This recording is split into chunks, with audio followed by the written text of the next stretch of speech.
Yo he conocido esto desde niño por mis aitonas. Aquí han trabajado mis aitachos, mis tíos, yo con todos los chicos, entonces hay una lucha ahí dentro que me ha costado dar el paso. La calle Aldamar desaparece bastante de carga y descarga, ya bastante palizas me estoy dando con carretillas, no quiero más sogas, ya estoy cansado, eso es un tema. El comercio cada vez va a menos y también por la edad, por la jubilación. Muchos años de semillas erosigui que la gente aprecia, tanto en la capital como en la provincia. Lo peor, pues... a veces en la parte vieja el comercio está más...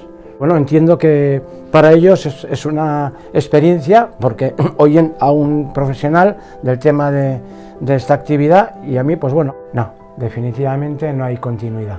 Y conmigo pues acaba la saga de los erosigui.